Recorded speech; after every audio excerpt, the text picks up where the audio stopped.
3 milionerë që kemi investime kapitale, mirë po janë edhe disa projekte të cilat kapin shifra milionëshe, për cilat këto do të gjithmonë nëse kemi përkrajnë nga niveli qendror, pavarësisht cila qeveri do të jetë, apo ato të ndronë qasja e qeverisë ndaj investimeve në komuna të ndryshme. Në këtë rast edhe në komunën tonë, për cilën, domethënë, nuk kemi pas përkraje financiare për projekte të ndryshme, përkundër, domethënë, krejt aty që përpjekjeve maksimale që i kemi bën me projekte të ndryshme në Ministri Linje, po deri më tani është investimi i vetëm që është bën për një qerë dhe në fshatin Rek, i cila ka nisur me 28 dhjetor të vitit të kaluar dhe ende nuk ka përfunduar.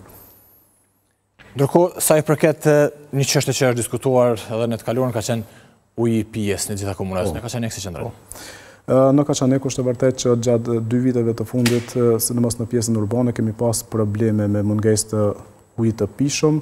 Unë nuk isha thonë që ka mungesë të theksuar të ujit të pishëm, sepse ne si komunë kemi investuar gjatë këtij mandati dikon 400.000 euro në çështjen e ujësjelësit dhe ka burime alternative dhe kemi rritë sasinë e prodhuar të ujit. Mirë po siç e dini edhe në bazë të edhe kandidatëve të tjerë të komunave të tjera, dini që tani nuk menaxhohen nga komunat, kompanitë për të cilat e menaxhojnë ujësjelësin dhe nuk kemi domethënë aksione në asnjë komunë nuk ka aksione në këtë kompani.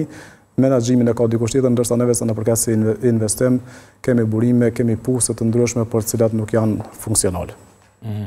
Sa i përket kundër kandidatit të Vishi, pse duheni ju me u bë kryetari i Kaçanikut të juaj? Unë me që kam marrë besimin të Këshillit Drejtues të Partisë Demokratike, domethënë kanë mandatu për më konë kandidat për kryetar të komunës, mendoj që e ndja qeverisjen lokale për shkak të përvojës që kam, fillimisht kam qenë kryetari një për 6 vite, mandej antar i Kuvendit edhe i KPF-s dhe së fundmi tash jam nën kryetari i komunës dhe besoj që jam i mishëruar me problemet e qytetarëve të Kaçanikut, po të njëjtën kohë besoj që edhe e ndja goxha mirë qeverisjen lokale. Si mendoni se do të jetë rezultati të dielën? Na mendojmë që do të fitojmë të dielën pa asnjë dyshim. Se jeni shumë afër, domethënë 300-400 vota jeni përpara ju. A besoni që do të jetë rezultati i ngjashëm pra? Në fund mendoj që do të arrismë rezultatin, diferencën mes.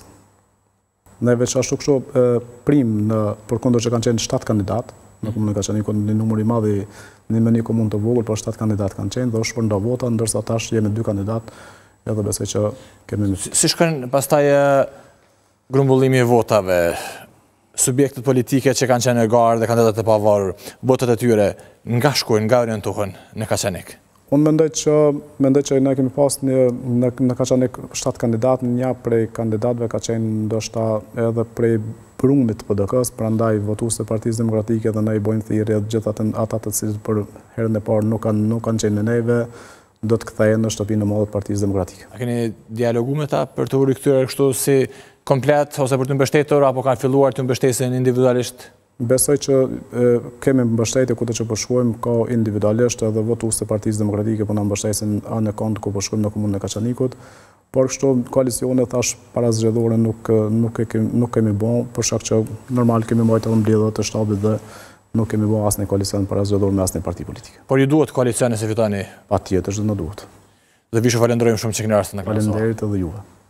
Ndërkohë do të vazhdojmë të flasim sigurisht të Shkodran për garën e balotazhit dhe të flasim më saktësisht për atë që po ngjan në Prishtinë, ku përparim Rama i LDK-s e Hajrullah Çeku i lëvizjes vetëdosje po bëjnë fushate, po ndajnë premtimet e tyre në pothuajse në krejt lagjet e Prishtinës.